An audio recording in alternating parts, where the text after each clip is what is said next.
लोकसभा और राज्यसभा की कार्यवाही जो है वो शुरू हो गई है।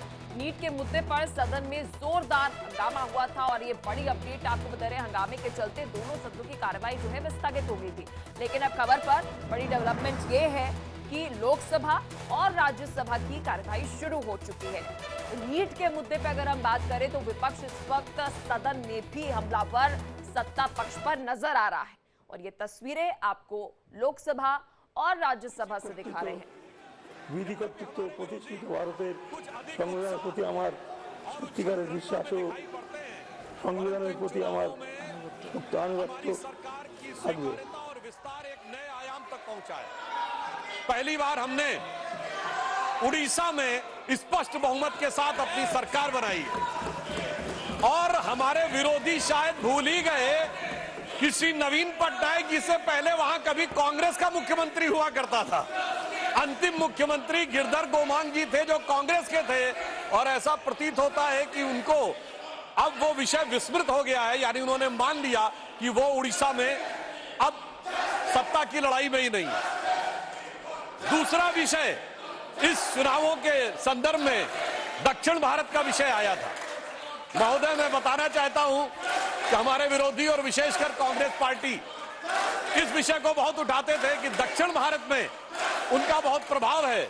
तो मैं बताना चाहता हूं प्रधानमंत्री श्री नरेंद्र मोदी जी के नेतृत्व में हमारे गठबंधन ने और भारतीय जनता पार्टी ने दक्षिण भारत में भी कांग्रेस से अधिक वोट प्राप्त करके दिखाए। तेलंगाना में हमारे 8 सीटें ही नहीं है, हमारा मत प्रतिशत 35% है। कर्नाटक में हमारा मत प्रतिशत 45% है। केरल में हमारी 1 सीट आई है मगर 17% मत है। और सभापति महोदय, मैं आपके माध्यम से पूरे देश का ध्यान आकर्षित करना चाहता हूं कि तमिलनाडु में कांग्रेस को 10.25% वोट मिला है और भारतीय जनता पार्टी को 11.5% वोट मिला है। यानी तमिलनाडु में भी हमने पहली बार 2.5 अंक में मत प्रतिशत प्राप्त किया है और कांग्रेस से अधिक वोट प्राप्त करने में सफलता हासिल की है। यानी किसी जमाने में जब उनका नारा हुआ करता था कि सारे भारत से नाता है और सरकार चलाना आता है, आज वस्तुस्थिति ये हो गई कि इस चुनावों में भारतीय जनता पार्टी ने अपने को मोदी जी के नेतृत्व में सारे भारत से नाता स्थापित करके एक वास्तविक अर्थों में पूरे भारत में अपना प्रभाव रखने वाली और जन समर्थन प्राप्त करने वाली राष्ट्रीय राजनीतिक दल के रूप में अपने को स्थापित किया। यह चुनाव पिछले लोकसभा चुनावों के मुकाबले बहुत अलग था। बिंदु क्रमांक 5 पर राष्ट्रपति महोदय ने स्मरण दिलाया कि हम 5वीं बड़ी अर्थव्यवस्था बने इन 5 वर्षों में। महोदय, हम सिर्फ 5वीं बड़ी अर्थव्यवस्था नहीं बने। 5वीं बड़ी अर्थव्यवस्था किसको पीछे छोड़ के बने? उस ब्रिटेन को पीछे छोड़कर बने जिसने कभी हमारे ऊपर हुकूमत की थी। और हम सिर्फ 5वीं बड़ी अर्थव्यवस्था नहीं बने, हम दुनिया के 4थे बड़े स्टॉक एक्सचेंज बने। हम दुनिया के 3रे। मैं पुनः आपसे आग्रह करता हूं, सदन चलाने की जिम्मेदारी हम सबकी है। हमें जनता ने बहुत अपेक्षाएं, आकांक्षाओं के चुनकर भेजा है। सदन के शुरुआत दिनों में नियोजित तरीके से सदन नहीं चलाने देना, ये संसदीय लोकतंत्र के लिए उचित नहीं है। मेरा आपसे आग्रह है, आप राष्ट्रपति अभिभाषण पर चलिए, हमारे सहयोगी ब्रह्म प्रकाश हमारे साथ जुड़ गए हैं। ब्रह्म, ये तस्वीरें इस वक्त हम दर्शकों को दिखा रहे हैं। हर साल जो जनता है वो उम्मीद करती है कि लोकसभा और राज्यसभा के अंदर जनता के मुद्दे जो है विपक्ष उठाएगा, लेकिन वही तस्वीर एक बार फिर देखने को मिल रही है कि विपक्ष हल्ला करते हुए सदन में नजर आ रहा है।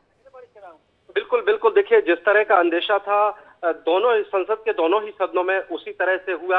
आपने देखा कि 11 बजे जब सदन की कार्रवाई शुरू हुई, राहुल गांधी बोलने को खड़े हुए। इसके पहले जो दिवंगत सांसद थे उनको श्रद्धांजलि दी गई और उसके बाद जब राहुल गांधी बोलने को खड़े हुए तो स्पीकर ने कहा कि देखिए, स्थगन प्रस्ताव को लेकर उन्होंने व्यवस्था दी है, आसन ने व्यवस्था दी है कि अभी राष्ट्रपति के अभिभाषण पर चर्चा होगी और कोई भी स्थगन प्रस्ताव का नोटिस स्वीकार नहीं किया जाएगा। लेकिन राहुल गांधी ने कहा, नीट युवाओं का मामला है, इस पर चर्चा होनी चाहिए, सत्ता पक्ष और विपक्ष दोनों को करना चाहिए। इसके बाद कांग्रेस पार्टी ने आरोप लगाया कि उनके नेता राहुल गांधी का माइक बंद कर दिया गया स्पीकर की तरफ से, उन्हें बोलने नहीं दिया गया। लिहाजा कांग्रेस पार्टी के सांसदों ने और तमाम जो है इंडिया ब्लॉक के नेताओं ने हंगामा करना शुरू कर दिया। उसके बाद जो है लोकसभा की कार्रवाई 12 बजे तक स्थगित हुई। इसके बाद जब 12 बजे कार्रवाई फिर से शुरू हुई तो उसके बाद फिर से वही तस्वीर देखने को मिल रही है। लगातार विपक्ष हंगामा कर रहा है, मांग कर रहा है कि नीट पर देखिए, इस सरकार वक्त चर्चा चलाए। पूरे देश की निगाहें 18वीं लोकसभा का जो सेशन हो रहा है उस पर है। सब चाहते हैं कि जो भी मुद्दे हैं वो पक्ष विपक्ष जो है वो उठाए और मिलकर बातचीत की जाए। लेकिन हम देख रहे हैं कि जिस सांसद को समय भी दिया गया है, जब वह सांसद बोल रहा है तो उस वक्त भी विपक्ष इस तरीके से हल्ला मचा रहा है, तो बात सुनी ही नहीं जा रही है। पक्ष हो या फिर विपक्ष हो, अगर हल्ला किया जाएगा तो किस तरह से जनता के मुद्दे उठेंगे, कैसे जनता जो है वो लोकसभा की कार्यवाही जो है वो देखेगी। ये तो बड़ी अजीब तस्वीर है और हर साल यही देखने को मिलती है। बिल्कुल बिल्कुल, देखिए वही मुद्दा फिर एक बार आया है। लगातार विपक्ष अपनी मांग पर आ रहा है कि पहले जो है उसकी मांग मानी जाए, जो स्थगन प्रस्ताव को नोटिस दिया है उसको स्वीकार किया जाए और संसद के दोनों सदनों में चर्चा कराई जाए। जबकि लोकसभा स्पीकर की तरफ से व्यवस्था ये दी गई है कि राष्ट्रपति का अभिभाषण जो हुआ है उस पर धन्यवाद प्रस्ताव लेकिन पर ब्रह्म ये बड़ी अपडेट दे दे, जहां पर लोकसभा की कार्यवाही जो है वो स्थगित हो गई है। ये बड़ी अपडेट आपको बता रहे, राज्यसभा की तस्वीर है, लेकिन कुछ समय पहले आपको दोनों ही सदनों की हम कार्यवाही दिखा रहे थे, जहां पर लोकसभा के अंदर एक बार फिर से विपक्ष हल्ला करते हुए नजर आए। तो ये बड़ी जानकारी आपको दे रहे हैं। ये तस्वीर अभी राज्यसभा से है, लेकिन लोकसभा से ये बड़ी अपडेट आपको दे दे कि लोकसभा के अंदर जो कार्यवाही अभी चल रही थी स्थगित हो गई है। ये बड़ी अपडेट इस वक्त की है और लगातार आप तक हर एक अपडेट जो है वह पहुंचा रहे हैं। लेकिन ये तस्वीर आपको राज्यसभा से दिखा रहे हैं। सुधांशु त्रिवेदी जो है वह इस वक्त राज्यसभा में क्या कुछ कह रहे हैं, चलिए आपको सुनाते हैं।